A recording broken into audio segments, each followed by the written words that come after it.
وجعلناهم أئمة يهدون بأمرنا وأوهينا إليهم فعل الخيرات وإقام الصلاة وإيتاء الزكاة وكانوا لنا عابدين.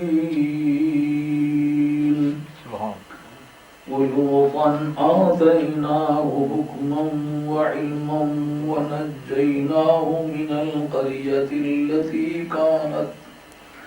كانت تعمل الخبائث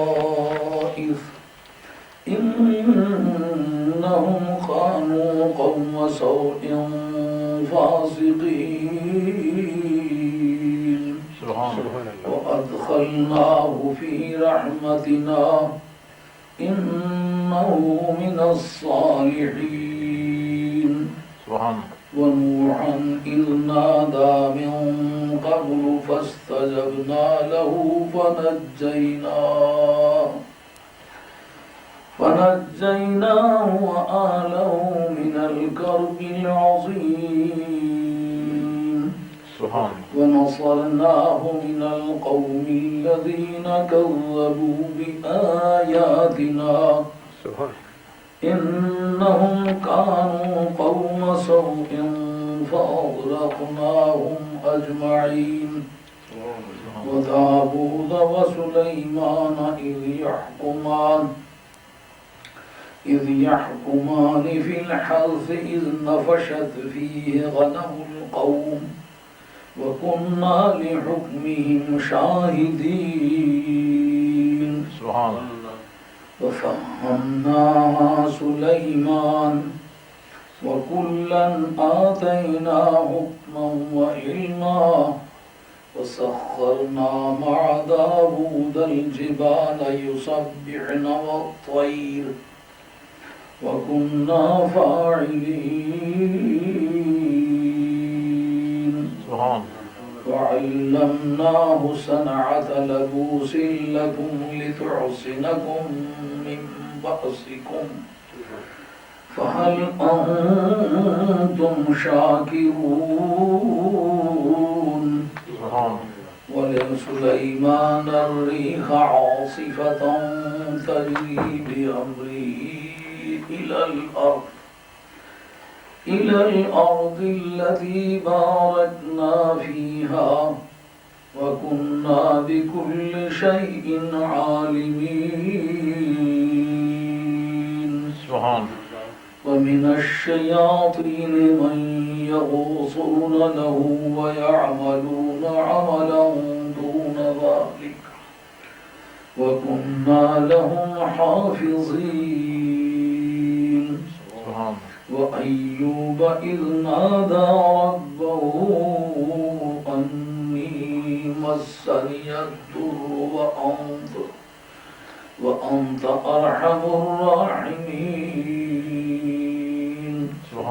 فاستجبنا له فكشفنا ما به من ضر وآتيناه أهله ومثله معهم رحمة من عندنا وذكرى للعابدين. وإسماعيل وإدريس وذا الكفل كل من الصابرين.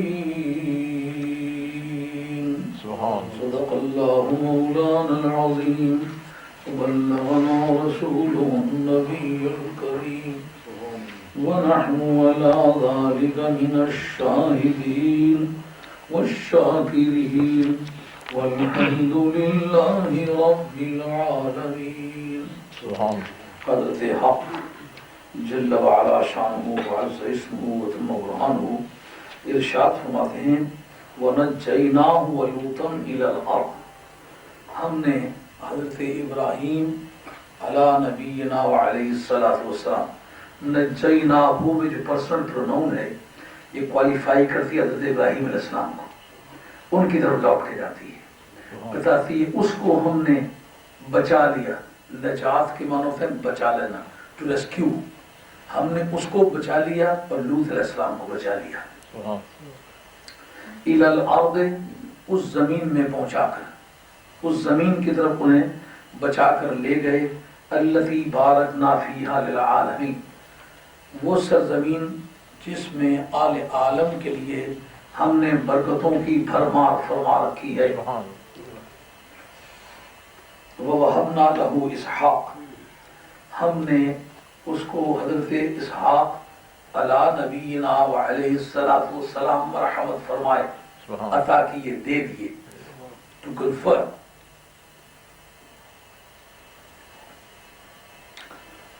وَيَعْقُوبَ نَافِلَةً، اور یعقوب علیہ السلام جیسا پوتا عطا فرمایا، یا یعقوب علیہ السلام بن مانگے دیے. نافلتن جو ہے یہ اس میں فاعل کا صیغہ نہیں ہے، یہ مصدر ہے فاعلتن کے وزن پر. جیسا والا عاقبۃ للمتقین، عاقبت مصدر ہے اور وزن اس کا اس میں فاعل کا ہے. نہیں مل رہی آیت کیا؟ یہ آیت نمبر 72 بنتی ہے، سورت نمبر 21 کی آیت نمبر 72 ہے اور پارہ 17 ہے. پارے کا نمبر دائیں طرف ٹاپ پہ لکھا ہوتا ہے، اقترب للناس اس کے ساتھ 17 لکھا ہوا ہے.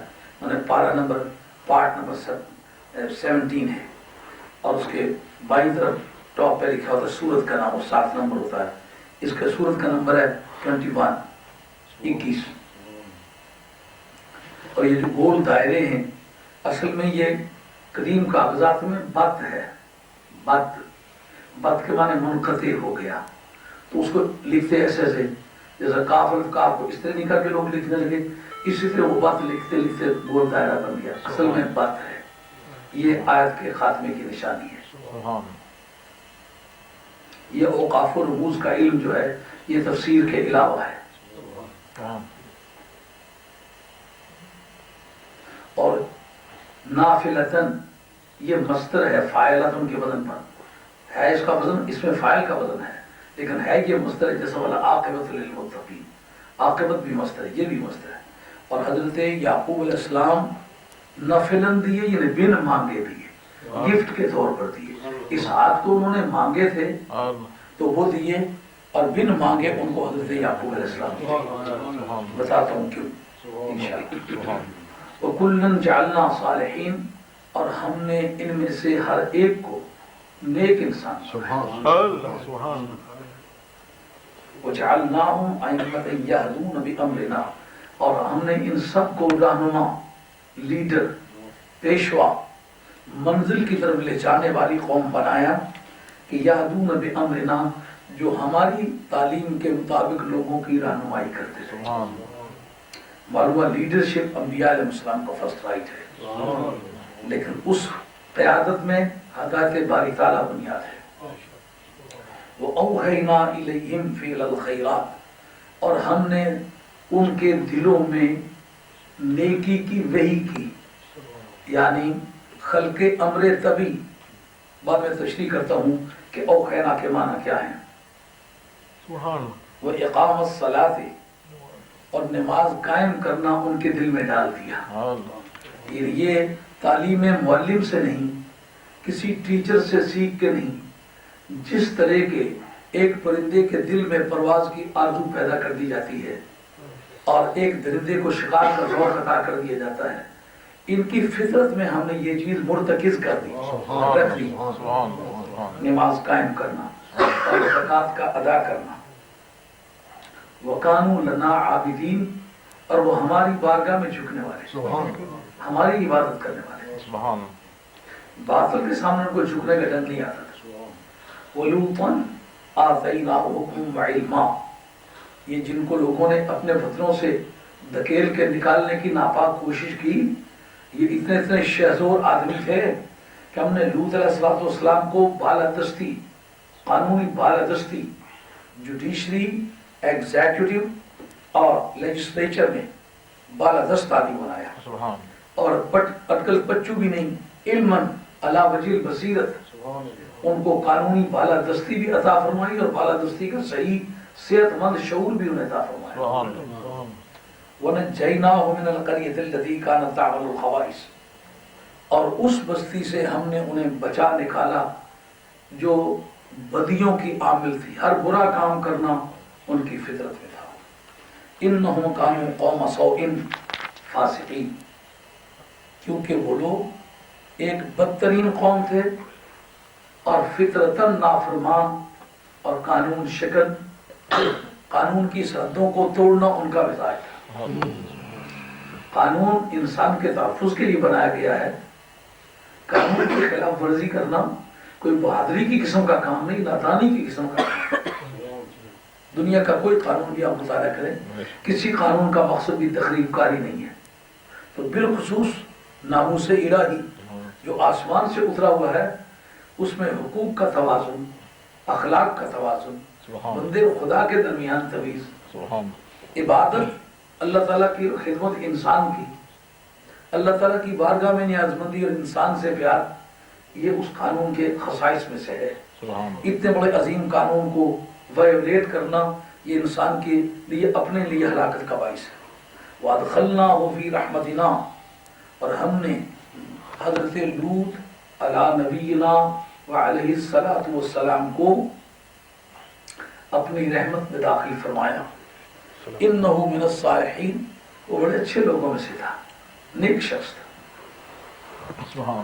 ونوحن، نوحن کا جو فعل ہے وہ اذکر نوحن، اور جناب نوح علی نبینا وعلیہ السلام کو یاد کیجئے. اذ نادا من قبل، جس وقت اس سے پیشتر اس نے کبھی فریاد کی تھی، اس نے ہمیں پکارا تھا. فاستجبنا لہ، ہم اس کی بات مان گئے. جو بات اس نے کہی تھی نا وہ ہم نے تسلیم کر لی، اس کی بات مان لی. فنجیناہ وأہلہ من الکرب العظیم، لیکن یہ کہ اس پانی کو بھی یہ تمیز دی کہ یہ آل حق کا گروپ ہے اور یہ آل باطل کا ہے. یہ ایمانداروں کی جماعت ہے، یہ بے ایمانوں کی جماعت ہے. اس کو بھی اور اس کے اس اہل و عیال کو جو اعتقادی طور پر اس کو مان گئے تھے، ہم نے بہت بڑی مصیبت اور بہت بڑی آفت سے بچا لیا. وَنَصَرْنَاهُ مِنَ الْقَوْمِ الَّذِينَ كَذَّبُوا بِآيَاتِنَا، اگر نصرنا کے ساتھ علا ہو تو اس کو میں نے غالب کر دیا، اور اگر ان نصرت کے ساتھ من ہو تو میں نے بچا لیا، اور اگر الانتصار اسی نصرت سے بنا جائے اس کو میں نے انتقام لیا. جو عربی زبان کے قواعد ہیں جب وہ استعمال کی جائے تو پھر پتہ چلتا ہے کہ ایک مادے کو اگر کئی بابوں پر منتقل کیا جائے تو پھر اس کے معنی پر کیا اثر پڑتا ہے، اور کون سا مادہ کن کن بابوں پر قیاس ہو سکتا ہے. جیسا کہ رنگ اور عیب کے مادے باب افعلال باب افعیعال پر ہی قیاس ہو سکتے ہیں، نہیں ہو سکتے. جیسا کہ ہلکی العین ہو تو فاعلہ یا فاعل پر یا فعل یا فعل پر قیاس ہو سکتے، دوسرے پر نہیں ہو سکتے. اس طرح جس پر قیاس ہو اس کا بھی سوال ہوتا ہے. اگر جو لفیف ہیں، لفیف جس کا عین اور لام کلمہ ایک جنس سے ہے، اگر وہ فعل یا فعل پر قیاس ہے تو پھر وہ ہے فعل لازم، اگر فعل یا فعل پر قیاس ہے تو پھر وہ فعل متعدی. اس طرح قواعد ہیں، ان کی حاضری دماغ میں ہونی چاہیے، نہیں تو بات نہیں بنتی. جیسا جفا یجفو، اس کے معنی خشک ہونا، یہ لفیف ہے لیکن یہ باب فعل یا فعل پر قیاس ہے اس لیے لازم ہے خشک ہونا. لیکن مد یمدو فعل یا فعل پر قیاس ہے کھینچنا، تو کھینچنا تو کسی چیز کو کھینچے گا، یہ متعدی ہے. اس کے ایک ایک بات ہزار نہیں کروڑ تدبیر کرے، اپنے آپ کو چھپائے، اعوذ باللہ من الشیطان الرجیم تک جائے، بالکل پتہ چل جاتا ہے کتنا بڑا ہے، بالکل نہیں چھپا سکتا. یہ جتنے اونچے اونچے کے تقریریں کرنے کا مزاج ہے نا، یہ تو خام اپنے آپ کو ننگا کرنے والی بات ہے، بالکل چھپا نہیں سکتا.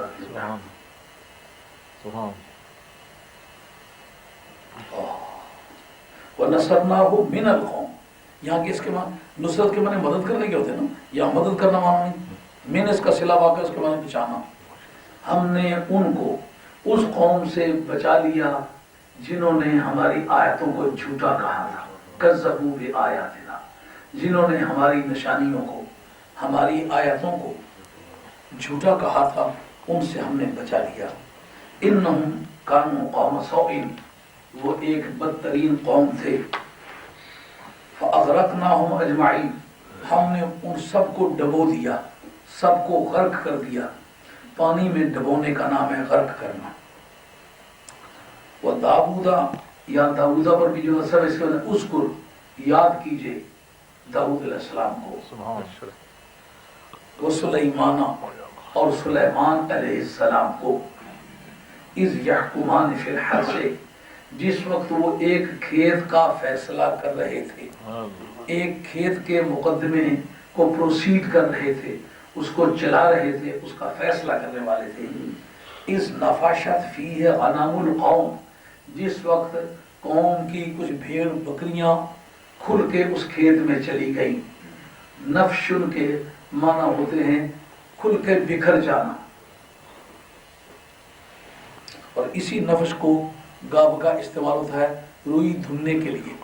جیسا حضرت فاروق اعظم رضی اللہ عنہ کہتے ہیں، میں ایک دن رات کے وقت میں نے سرویلنس لگائی ہوئی تھی، پہرا لگا ہوا تھا، تو اس چوکی پہرے کو دیکھنے کے لیے گیا تو دیکھا کہ کانت امرتن تنفش الصوفہ، وہ روئی یہ اون دھن رہی تھی اور یہ کہہ رہی تھی یا لیتا ادری مثل موتی، یہ کاش مجھے پتہ چل جائے میں کب مروں گا، میں کب مروں گی، اور وہ وقت کب آئے گا جب میں اور سرکار مر کے اکٹھے ہوں۔ اس حضرت فاروق اعظم کہتے ہیں مجھے اپنے آپ پر شرم آئی کہ ایسے ایسے لوگ بھی دنیا میں موجود ہیں جو یہ کہتے ہیں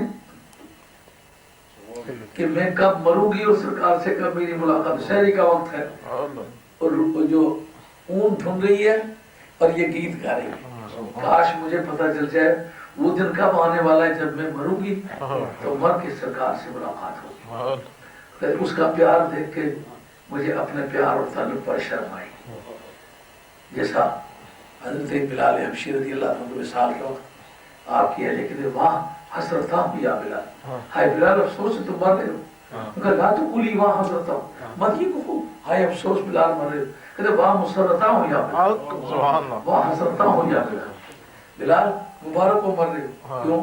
لأنی القا محمد صلی اللہ علیہ وسلم بعد مدت مدینہ، سرکار سے پچھڑے ہوئے بڑا زمانہ ہو گیا ہے، تو میں چاہتا ہوں جلدی مروں کہ میری سرکار سے ملاقات، یہ زندگی میری رضا سے رکاوٹ بنی ہوئی ہے، دل نہ کیوں ہو مضطرب موت کے انتظار میں، سنتا ہوں مجھ کو دیکھنے آئیں گے وہ بازار۔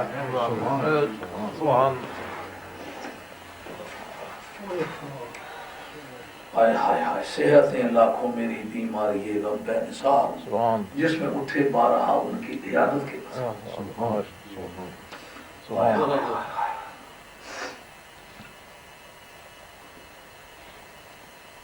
جس وقت کے اس کھیت کے اندر قوم کی بکریاں کھل کے چلی گئی تھی، نفشن کے معنی بھیڑ بکریوں کا اپنے باڑ سے نکل جانا، یا اس کے معنی اون کے دھلنے کے موقع مال سے پتہ مل جاتا۔ وَكُنَّا لِحُكْمِهِمْ شَاهِدِينَ، اور ہم ان کی ججمنٹ کو ملاحظہ فرما رہے تھے، وہ کیسے فیصلہ کرتے ہیں، وہ فیصلہ کر رہے تھے، ہم ان کا منظر دیکھ رہے ہیں۔ فَفَهَّمْنَاهَا سُلَيْمَانَ، اور ہم نے وہ فیصلہ حضرت سلیمان علیہ السلام کو سمجھا دیا، جو کہ بیٹے تھے، باپ بھی پیغمبر بیٹا بھی پیغمبر، لیکن بائبل کی تعلیمات کے مطابق حضرت داؤد بھی بادشاہ ہیں اور حضرت سلیمان بھی بادشاہ ہیں، اور ان کے ذمہ ایسی ایسی ناکارہ باتیں انہوں نے بائبل میں لگائی ہیں جو ایک عام شریف آدمی کے لائق نہیں ہے۔ تو یہ ہمارے مذہب کا حسن ہے کہ انبیاء علیہ السلام کا ذکر بڑی پاکیزگی سے کیا ہے۔ وَالَّذِينَ يُؤْمِنُونَ بِمَا أُنزِلَ إِلَيْكَ وَمَا أُنزِلَ مِن قَبْلِكَ، آپ پر بھی ایمان لاتے ہیں اور آپ سے پہلے جتنے بھی نبی گزرے ہیں ان پر نازل ہونے والے ہر کلمے پر ایمان رکھتے ہیں، یہ اسلام کا امتیاز ہے۔ وَكُلًّا آتَيْنَا حُكْمًا وَعِلْمًا، ان میں سے ہر ایک کو ہم نے قوت حاکمہ بھی عطا فرمائی، سینکشن، قوت نافذہ بھی عطا فرمائی اور علم بھی عطا فرمایا۔ ایسے اٹکل بچوں کے ذریعے سے نہیں، علی وجہ البصیرت جو فیصلہ کرتے تھے وہ قانون اور رضا الہی کی روشنی میں کرتے تھے۔ وَسَخَّرْنَا مَعَ داؤد الجبال، ہم نے داؤد علیہ السلام کے ساتھ پہاڑوں کو تابع کر دیا، جس طرح یہ ذکر الہی کرتے تھے، ساتھ ایک ایک پتھر ایک ایک اینٹ ذکر الہی پہ رقص کرتا۔ کیا وہ حسین وقت ہوا ہوگا جب بندے کی لے پر پہاڑ رقص کرتے ہو، ذکر الہی کی اصل قیمت آشکارا ہو رہی ہو۔ یسبحنا تسبیح کہتے تھے، والطیرہ اور پرندوں کو بھی پابند کر دیا، پر جدھر جدھر وہ چاہیں پرندے چاہیں، جو کسی پرندے کو حکم دے وہ کرے۔ وَكُنَّا فَاعِلِينَ، بظاہر تو یہ سارے کام وہ کرتے تھے لیکن اصل میں ہم کرنے والے ہیں۔ اس کا مقصد یہ کہ بندگان خدا کو جو فیضان خدا کی طرف سے ہے اس کا انکار کرنا جرم ہے۔ خدا کہتا ہے وہ میں نے دیا ہے، اصل میں کرنے والا میں ہی ہوں۔ تو اب میرے کرنے کی جو طریقے، جو میرے کرنے کا قائل ہے میرے طریقے کا بھی تو قائل ہوگا۔ اگر درخت میں سے میں بولوں تو جہاں میرے بولنے کا قائل ہوگا وہاں اس درخت کا بھی تو قائل ہوگا نا۔ میں بات کرتا ہوں وَمَا يَنطِقُ عَنِ الْهَوَىٰ إِنْ هُوَ إِلَّا وَحْيٌ يُوحَىٰ، سرکار نہیں بات کرتے مگر جو وحی ہوتی ہے، یعنی میں بولتا ہوں بات کرتا ہوں لیکن بات محبوب کی زبان سے کرتا ہوں۔ جو میرے بات کرنے کا قائل ہے وہ اس بات کا بھی قائل ہوگا جو زبان سے میں بات کرتا ہوں۔ جیسا اللہ تعالیٰ بیٹا عطا کرتا ہے، ایک خاتون میں خدا کے بیٹا دینے کی قائل ہو دیتا ہے لیکن اس طریقے کی قائل نہیں ہو جس طریقے سے دیتا ہے۔ بیٹا ملے گا اسے کیا؟ جو اس کے طریقے کی منکر ہے وہ بھی خدا کی منکر ہے۔ اسی طریقے سے یہاں بھی جو خدا تعالیٰ کے دینے کے طریقے ہیں، خدا تعالیٰ کی صلاحیتیں بخشنے کے دستور ہیں، جو ان کا منکر وہ خدا کا بھی منکر ہے۔ وَعَلَّمْنَاهُ صَنْعَةَ لَبُوسٍ، اور ہم نے ان کو ذرا بکتر بنانے کی صنعت، انڈسٹری عطا فرمائی کہ اس طریقے سے ذرا بکتر بنتی ہے۔ مقصد اس کا کیا تھا؟ لبوس لکم، تمہاری ذرا بکتر بنانے کا انہیں فن عطا کیا، لِتُحْصِنَكُم مِّن بَأْسِكُم، تاکہ تمہیں تمہارے خوف سے محفوظ رکھے۔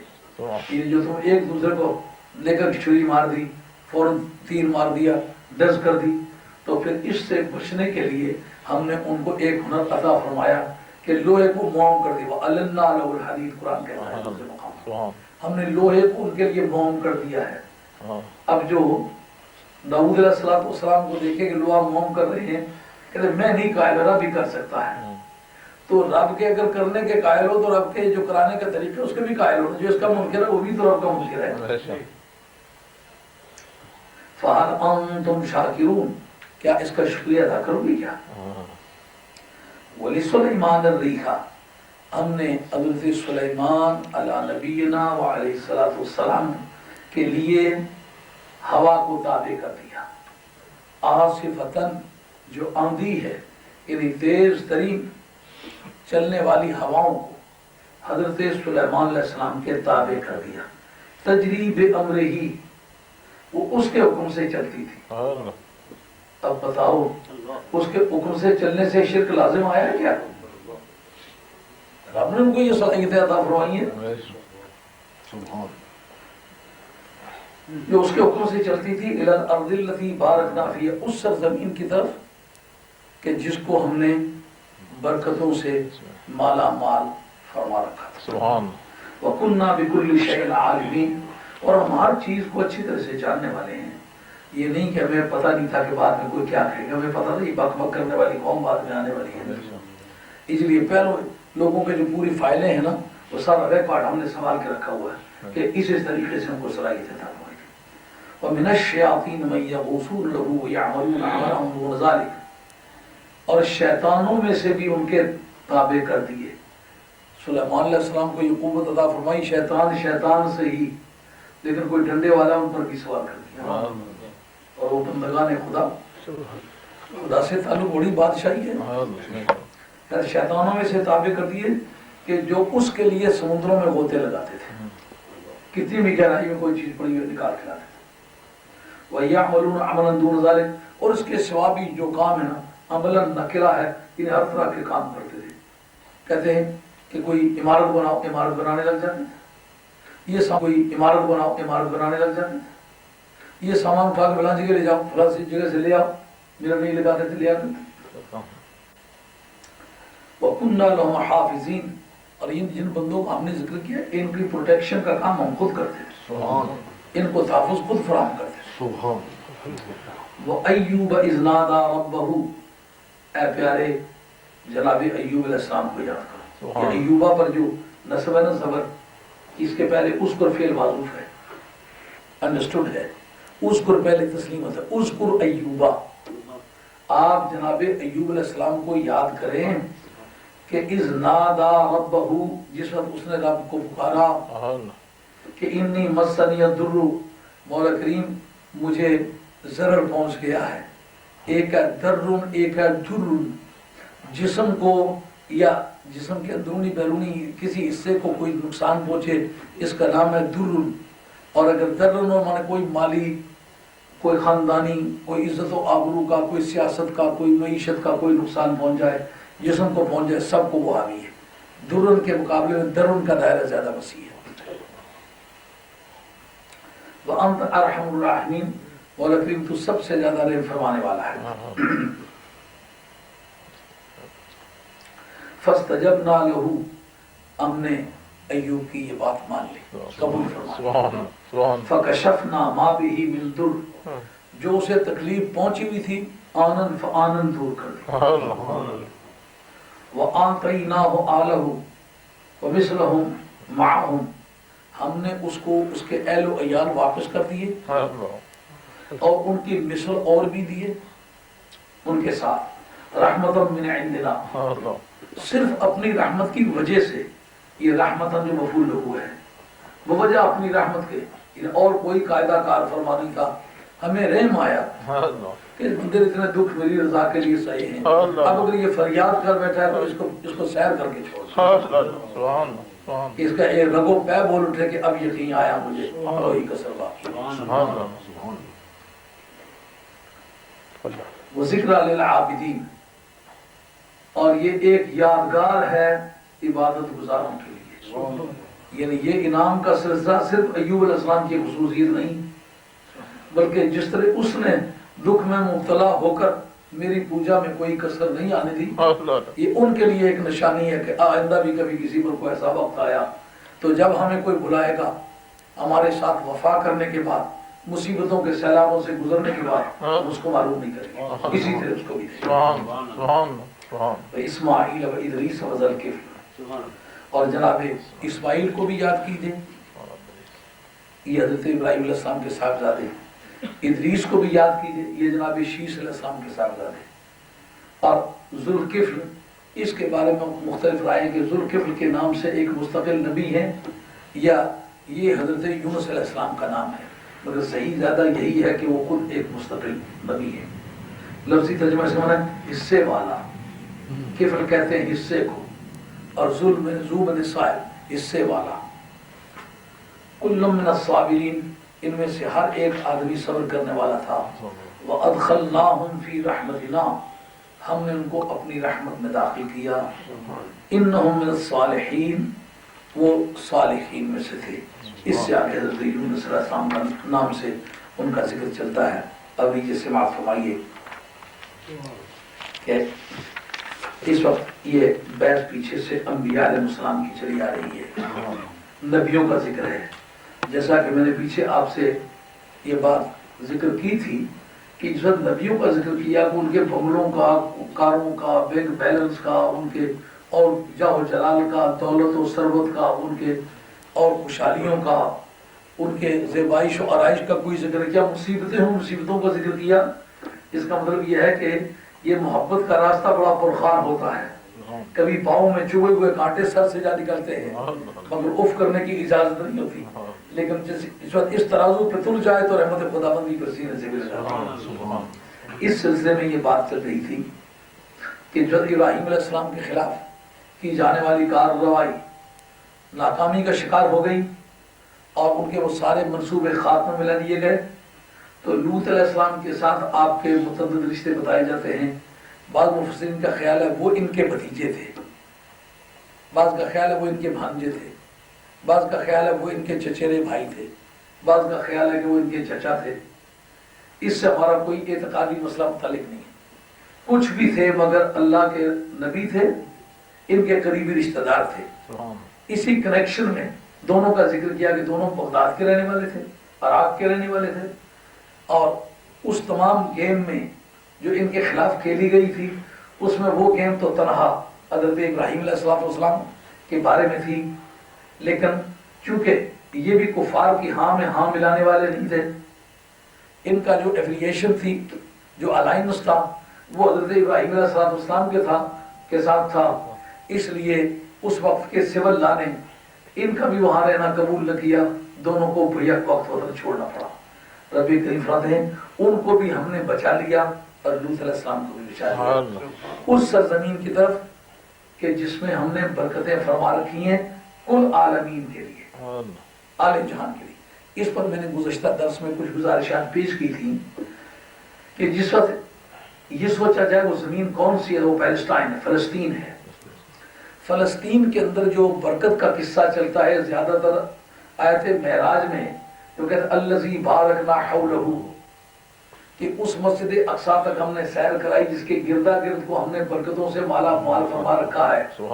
تو اس جگہ ابو محمد عبد الحق جو کہ شوقانی کا شاگرد ہے اور نواب صدیق الحسن غیر مقلد کا استادی تفسیر حقانی غیر مقلدین کی حوالی نہیں ہے، کسی وقت اس کا فہمی مبتلا نہیں ہونا، اردو کی ہے تفسیر حقانی، مگر ہم لوگوں کو جب بڑی موٹی موٹی باتوں کو بھی پتہ نہیں تو اتنی باریک باتوں کا کیا پتہ کون سی تفسیر کس مذہب کی ہے۔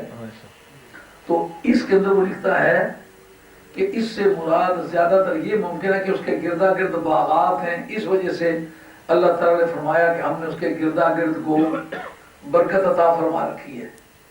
اتنی حد تک یہ تفسیر تو کھپے گی، لیکن جب کہے کہ بارکنا فیہا للعالمین، کل جہان کے لیے اس کے اندر برکت رکھی ہے، تو پھر وہ تھوڑے سے باغات کل جہان کے لیے ہیں؟ تو خود قرآن مجید کے اندرونی تفسیر اس کی تردید کرتی ہے کہ نہیں کرتی؟ اس کا معنی یہ ہے کہ ان لوگوں نے حق کو چھپانے کی ناپاک کوشش کی ہے، وگرنہ جد کہا الذی بارکنا حولہ کہ اس کے گردا گرد کو ہم نے برکتوں سے مالا مال فرما رکھا ہے، اس میں اتنی بات تو کھپ جاتی ہے کہ باغات ہیں تو برکت والی چیز ہے۔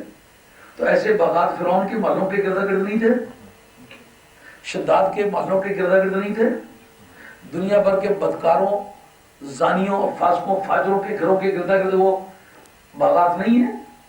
پھر اس کی کیا خصوصیت ہوئی؟ لیکن اتنی بات تک کریں تو ممکن ہے معنی کھپ جائے، لیکن اس جگہ جہاں کا بارکنا فیہا للعالمین، ہم نے ان دونوں کو بچا کر اس سرزمین کی طرف پہنچایا کہ جس کے اندر کل عالمین کے لیے برکتیں نازل فرما رکھی ہیں۔ تو اب برکت کا وہ ترجمہ کرنا ہوگا جس میں کل عالم حصہ دار ہے۔ سمجھے بات کے لیے یہ کہے کہ اس سے مراد باغات میں، اس کا رد آپ کس آیت کے لیے ذکر کرتے ہیں؟ اس سرزمین کی التی بارکنا فیہا للعالمین، وہ کیا برکت والا ہے کہ اب اس برکت کو اس برکت دونوں کو اکٹھا کرو۔ جناب ابراہیم علیہ السلام گئے نا، ان کی پشت سے حضرت اسماعیل علیہ السلام پیدا ہوئے نا، انہی کی پشت سے جناب اسحاق علیہ السلام پیدا ہوئے۔ تمام انبیاء بنی اسرائیل جو جناب اسحاق علیہ السلام کی اولاد میں سے ہیں، اور حضرت نبی کریم علیہ السلام جناب اسماعیل علیہ السلام کی اولاد میں سے ہیں۔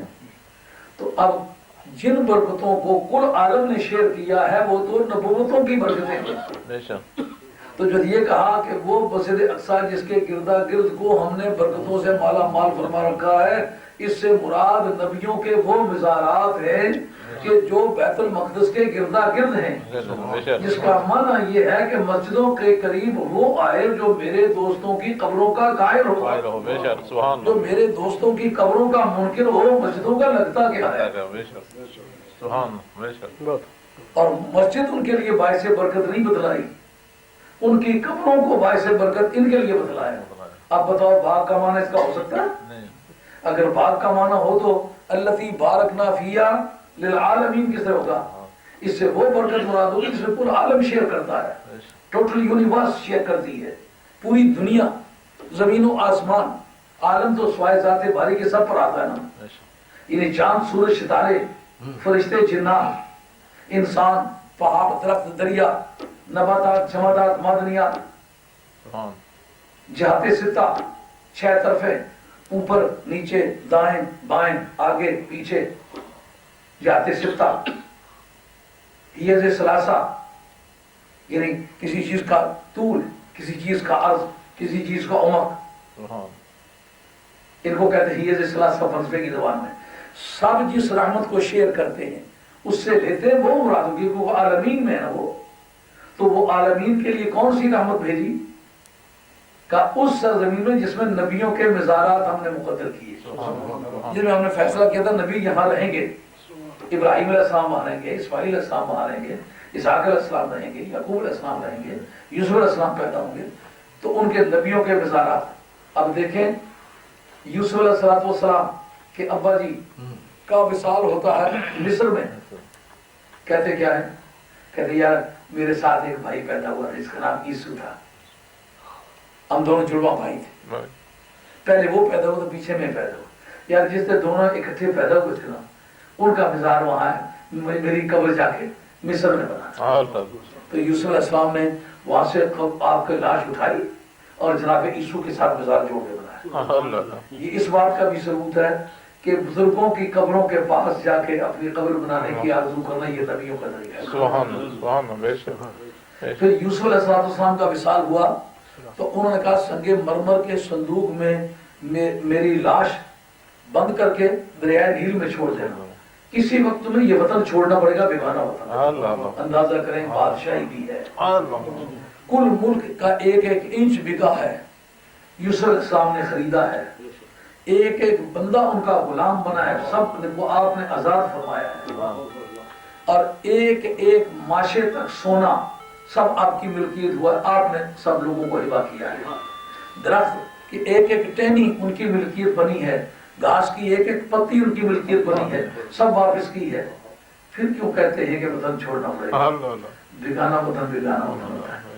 اس لیے آپ لوگوں نے بھی یہاں غلط فہمی میں مبتلا نہیں ہونا، یا کہ ناشتوں کی جو عادت ڈالی ہوئی ہے اپنے ملک کی، 2 گماؤں زمین بیچیں تو 1 مہینے کا ناشتہ نہ بنے، ان عادتوں سے باز آؤ، وطن میں اپنے پاؤں کو مضبوط کرو۔ یوسف علیہ السلام کہتے ہیں میں تو دنیا سے چلے جاؤں گا لیکن کچھ عرصہ بعد تمہیں یہ وطن چھوڑنا پڑے گا، جب یہ وطن چھوڑو گے تو پھر میری لاش اٹھا کے نا تو میرے باپ دادوں کے پاس سمجھ آئیے۔ حضرت موسیٰ کلیم اللہ علیہ السلام کے بغیر اجازت کے جان نکالنے لگے جناب ملک الموت، حضرت ابو ہریرہ رضی اللہ عنہ بھی مسلم اور بخاری دونوں کے اندر حدیث ہوئی ہے، سنی سنائی ہوئی بات نہیں، خود بڑھائی ہے، آپ نے ایک تھپیڑا منہ پہ مارا، حضرت ملک الموت کی آنکھ ہی مارا۔ لمبی بات ہے، اس میں تفصیل نہیں جاتے کہ وہ کیا پھر ہوا، لیکن آخر رب کی بارگاہ میں کہتے مولا کریم کہ ارسلتنی الی عبد لا یحب الموت، مولا کریم اس بندے کی طرف تم نے مجھے بھیجا جو موت کو پسند ہی نہیں کرتا، دیکھو اس نے مجھے مارا ہے، یہ آنکھ نکل آئی۔ اب رب کریم نے یہ نہیں کہا اسے ایکسپلینیشن کال کرتے، وضاحت پوچھتے کیوں مارا ہے، کہا پوچھتے اس بارے میں جو اپنے حدود اختیار سے باہر کوئی کام کرے۔ فرشتے کا کیا مقام ہے کہ نبی سے بغیر پوچھنے کی جان نکالے؟ تو نے آؤٹ آف جورسڈکشن اپنی پاور ایکسرسائز کی ہے، اس لیے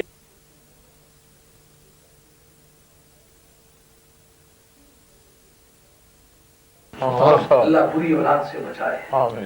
بری اولاد دونوں جہانوں کی ذلت ہے، اور اچھی اولاد دنیا کے لیے بھی زینت اور قیامت ہے۔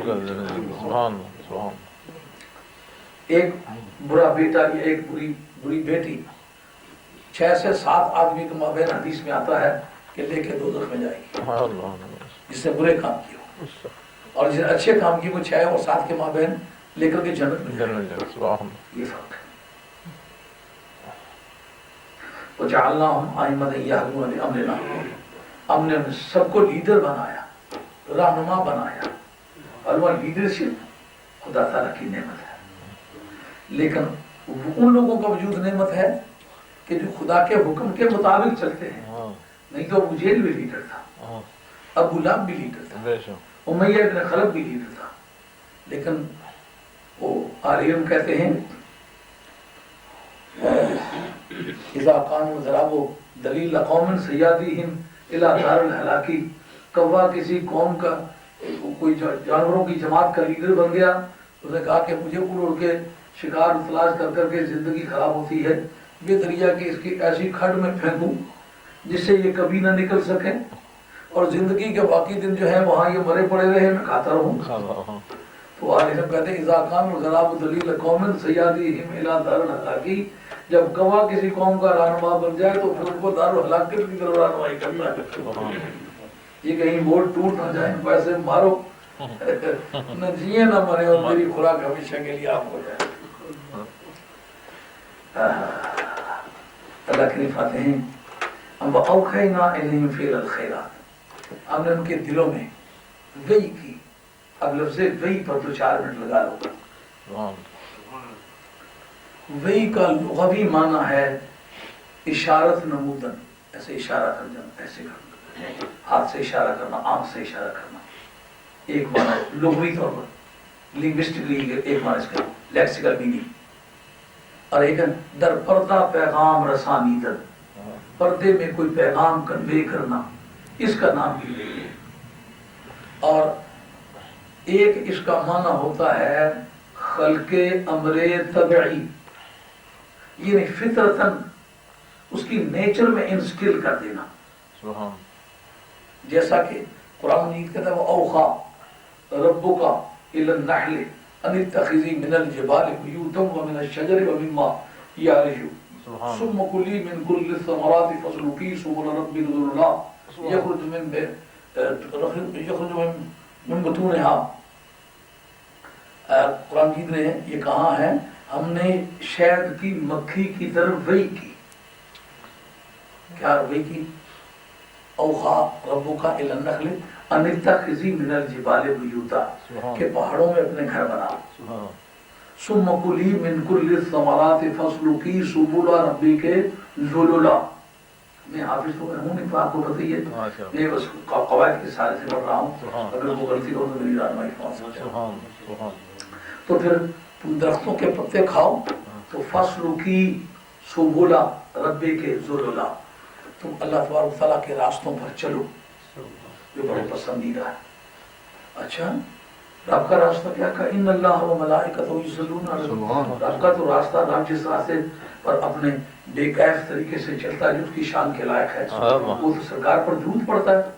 یہی وجہ ہے کہ ایک حدیث رومی رحمۃ اللہ نے مسنوی شریف کے اندر نقل کی ہے کہ کسی سفر کے دوران کھانے کے لیے کوئی چیز نہ مل سکے، صحابہ روٹی کھانے، سالن نہیں ہے، تو ایک شہد کی مکھی آئی، اس نے آ کے ان سے بات کی، میرے پاس شہد ہے، لے آؤ دکھاؤ، اور سرکار نے کہا اس مکھی کو بلاؤ، سرکار سے بات ہوئی، تو سرکار بات کرتے کہتے کہ یہ تم جو رس لے کے آتی ہو، اس کو نیکٹر انگریزی میں کہتے ہو، رس، وہ یہ جوس کے ڈبے ان کے اوپر بھی نیکٹر لکھا ہوتا ہے، نیکٹر اس جوس کا نام ہے جو پھول سے ایکسٹریکٹ کرتی ہے شہد کی مکھی، جو پاؤڈر ہوتا ہے پولن ہوتا ہے، اور جو رس ہوتا ہے وہ نیکٹر ہوتا ہے۔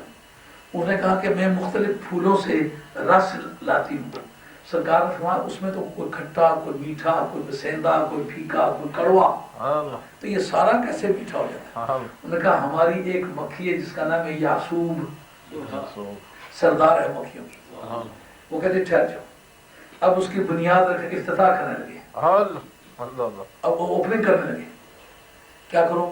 میں آگے آگے درود پڑھتی ہوں، تم پیچھے پیچھے درود پڑھو، گفت چون خانے بر احمد درود، گشت شیرینی و تلخی را ربود، فرماتے جس وقت ہم وہ درود پڑھتی ہیں تو جتنا میں پسندہ پن، کڑوا پن، پھیکا پن سب جاتا رہتا، سب شہد بن جاتا ہے۔ اب یہ بھی وہی ہے، لیکن یہ شہد کی مکھی کی طرف وہی ہے، وہی کی کس میں سمجھ آئی ہے؟ اچھا، پیغام در پردہ پہنچانا یہ کوئی خدا اور نبیوں کے ساتھ خاص نہیں، ان الشیاطین لیوحون الی اولیائہم، مجھے تو قرآن مجید یاد نہیں، قواعد کی روح سے جو فن کے نقطہ نگاہ سے پتہ ہے کہ کون سی بات کہاں پڑتی ہے۔ شیطان جو ہیں اپنے دوستوں کی طرف وہی کرتے ہیں، یہ بڑے بڑے بھائی مانوں کو جو رات کو سوتے ہوئے جگا دیتے ہیں کہ فلاں گاؤں فلاں بھائی مانی دیر ہو رہی ہے، ان الشیاطین، یہ بھی وہی ہے، سمجھو۔ مرزا جی کہتے ہیں مجھے وہی ہوئی ہے، رات کو جلاب لگے رہے تو صبح کہتے ہیں ساری رات مجھے وہی ہوتی نہیں ہے، جیسے نبی ویسی وہی ہیں۔ قرآن جی نے کہا ان الشیاطین یوحون الی اولیاءہم، شیطان اپنے دوستوں کی طرف وہی کرتے ہیں۔ اچھا، پھر اس کے معنی کبھی ایسے ہوتے ہیں کہ القاء کرنا، القاء، جیسا اوحینا الی ام موسیٰ، ہم نے موسیٰ علیہ السلام کی والدہ کی طرف ہم نے وحی کی۔ اب یہ بھی وحی ہے، لیکن کیا یہ وحی اس معنی میں ہے؟ کہا نہیں، یہ اس کے دل میں ڈالے۔ کبھی ایسا ہوتا ہے کہ فرشتہ آ کے وحی کرتا ہے، لیکن وہ وحی کے معنی میں نہیں ہوتی، الہام کے معنی میں، جیسا کہ قال انما انا رسول ربک لاہب لک غلاما زکیا، جناب جبریل امی آ کے بات کرتے ہیں جناب سیدہ مریم سے، یہ بھی وحی ہے، کہتے آیا اس لیے تاکہ میں تجھے بیٹا دوں۔ جبریل امی بیٹا تو رب دیتا ہے، آپ کون ہیں؟ ان کا اس کو وائکیریس لائبلٹی کہتے ہیں، کسی کی نیابت پہ آ کے کہتا ہوں نا، کمپنی کا ملازم آ کر کے کہتا ہے میں یہ دیتا ہوں میں یہ دیتا ہوں، تو کمپنی والے یہ نہیں کہتے تو نوکر ہے، تو کیوں کہتا میں دیتا ہوں؟ کہ تمہارے بہاف پہ کہتا ہوں نا، جس طرح کمپنی کا ملازم ان کی طرف متکلم بن کے، آپ کو آدمی لائی تو نہیں ہے نا، قانون دان وکیل جب پیش ہوتا ہے نا تو وہ یہ نہیں کہتا کہ میرا کلائنٹ یوں کہتا ہے، وہ کہتا ہے میں بے گناہ ہوں، میرا اس میں کوئی قصور نہیں ہے۔ کیوں جناب آپ جوڈیشری میں رہے نا، کہتا ہے کہ نہیں کہتا؟ اب وہ براہ راست تو اس کا جرم کے ساتھ کوئی تعلق ہوتا ہے، لیکن وہ وائکیریس لائبلٹی کی بنیاد پر کہتا ہے، نیابتی ذمہ داری کی بنیاد پر۔ تو جس طرح جبریل کہہ سکتا ہے میں دیتا ہوں، غوث پاک اگر کہے میں دیتا ہوں،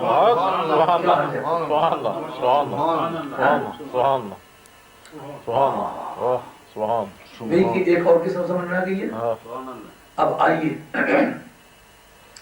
وَأُلْقِيَ فِي رُوعِي، یہ بھی وحی کے قسم، میرے دل میں یہ بات ڈال دی گئی۔ حضرت داؤد علیہ السلام کی وحی اکثر و بیشتر اس قسم کی ہے، اور جو انبیاء علیہ السلام کے خواب ہیں، جیسا کہ لَقَدْ صَدَقَ اللَّهُ رَسُولَهُ الرُّؤْيَا بِالْحَقِّ لَتَدْخُلُنَّ الْمَسْجِدَ الْحَرَامَ إِن شَاءَ اللَّهُ آمِنِينَ، کہ خواب میں دکھایا کہ بہت جلدی آپ فاتح بن کر کے مکے میں داخل ہوں گے، یہ بھی وحی ہے۔ ہر نبی کا ہر خواب وحی ہے۔ دور حاضر میں ایک اردو لکھنے والے بزرگ لکھتے ہیں کہ وہ جو نبیوں کے خواب ہوتے ہیں قائم مقام وحی کے ہوتے ہیں، اور یہ جملہ سراسر غلط ہے، اس لیے کہ علماء تفسیر میں سے کسی ایک کا بھی یہ مذہب نہیں ہے کہ قائم مقام وحی کی ہوتی ہے، سچ مچ وحی ہوتی ہے۔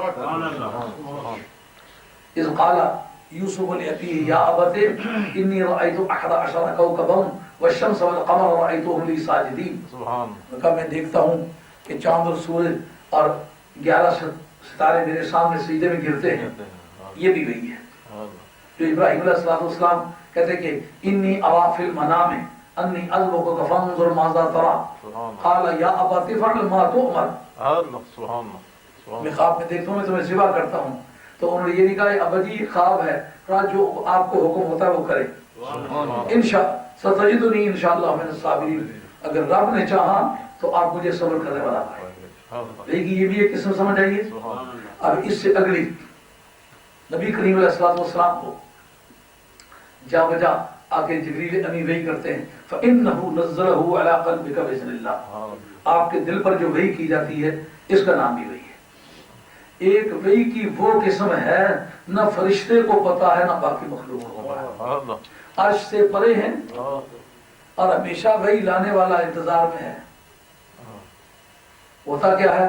فَأَوْحَىٰ إِلَىٰ عَبْدِهِ مَا أَوْحَىٰ، اپنے بندے کی طرف جو وحی کی سو کی۔ جبریل امی کیا کی؟ ان کو ذوق تو تھا نا، باتیں خود مجھے پتا ہوں، کھل گئی کل کو طور دیاں چوٹیاں تھی پر معراج دا راز و نیاز اور ہے۔ بات اکیلے میں ہوئی تھی رب کے اور موسیٰ علیہ السلام کی، لیکن ان کو سب پتہ چل گیا تھا۔ ماں دل کے بھی یمین نے دیا موسیٰ علیہ السلام تمہارے ہاتھ میں کیا؟ قال ہی عصای، اب جب سرکار کی طرف گئی تو دل چاہتا ہے کہ پتہ چلاؤں کہ کیا ہوا ہے، کہا چڑھ یار فَأَوْحَى إِلَىٰ عَبْدِهِ مَا أَوْحَىٰ، یہ وہ مختصر معنی والا ماں ہے. ماں کی بھی اتنی قسمیں ہیں کہ اگر آدمی کو اس جھنجھٹ میں ڈال دیا تو ماں یاد آنے لگ جاتی ہے. ہاں مشکل کام ہے یہ. یو کے بھی یہ بڑی مصیبت ہے. جو لوگ امام رکھتے ہیں، خطیب رکھتے ہیں، وہ سارے کوالیفائڈ لوگ ہیں. رکھتے وقت لمبا کرتا دیکھ کے، لمبی داڑھی دیکھ کے دیکھا کہ 2 ٹپے مار لیتا ہے، کہتے وہ پڑ گیا جی، اسے بڑی تحقیق ہے جی. وہی کی باتیں سمجھ میں آئی ہیں. وہی کی ایک قسم وہ نکلی نا جس میں خدا اور رسول کے سوا کسی کو پتہ ہی نہیں ہے کیا ہوا. یہ بھی وہی کی قسم. تو یہاں اللہ کے ان کے